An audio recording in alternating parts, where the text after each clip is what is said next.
Hello and welcome. This is a tutorial covering the PIxls utility provided for the LinkSwitch XT application support. We will design a flyback converter with approximately 1 watt of output power. Let's start by looking at the PIxls spreadsheet tool. Under the Files menu, you can select New to view a list of available spreadsheets, or you can open a previously saved spreadsheet design through the File Open command. Let's select New and then let's select the LinkSwitch XT option and then select OK. This opens the LinkSwitch XT flyback spreadsheet. The spreadsheet format is consistent with other Power Integration spreadsheets. The identification cell is located in the upper right corner. The input column identifies the input cell. Gray shaded cells can be modified by the user, overriding default values whenever necessary. Design calculations are provided for in the output column. Further information, including spreadsheet error messages, are provided in the right-hand column. A couple of extra tabs have been added to most PIxls spreadsheets in version 7.0, and this combines the PI Transformer Designer application into PIxls. The data provided when opening a new file reflects a 5V 240 mA power supply design. To alter this design, simply click on the input cell and key in your new design specification. First, we recommend changing the identification cell. Let's enter Link XT Design 1. OK.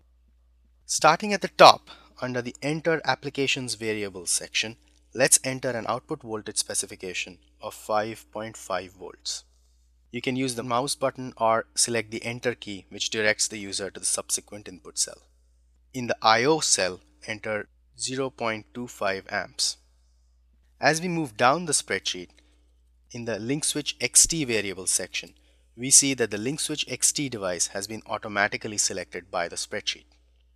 You can easily change the device by selecting from this drop-down menu located at the top of all spreadsheets.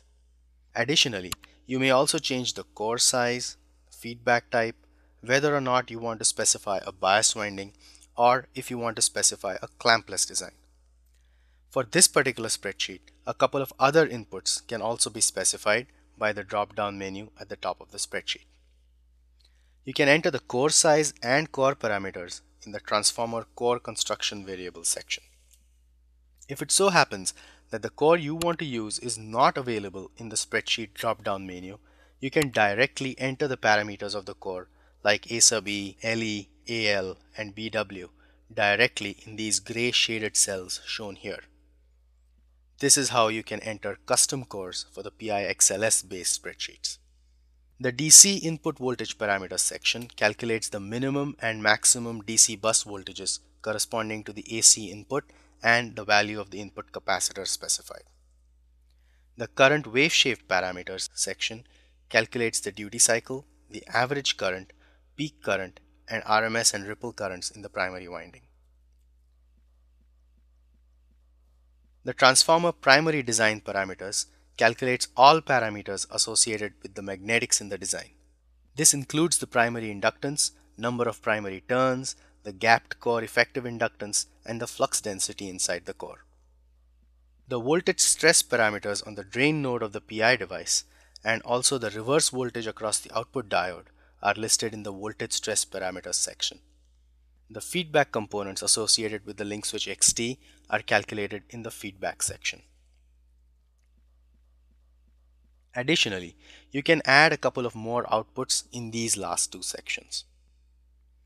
The second tab in the Transformer Parameter tab includes data related to the transformer windings. This includes information regarding the start and termination of windings, the number of layers each winding requires, etc. You can change these parameters directly by entering appropriate data into the gray shaded cells. The Transformer Construction tab contains information related to prototyping the transformer. This includes the electrical schematic drawing, the mechanical build diagram, which can illustrate how the cross-section looks, and the detailed winding instructions describing how to wind the transformer. As in PI Expert, you can make changes to the transformer by accessing the relevant forms through the navigation tree on the left. All help files, including this document, can be accessed at any time by simply clicking this question mark button. Let's go ahead and save this design. This file will be saved as a .pxlxt format and can be reopened and modified using the PIxls utility. That concludes this tutorial. Thank you.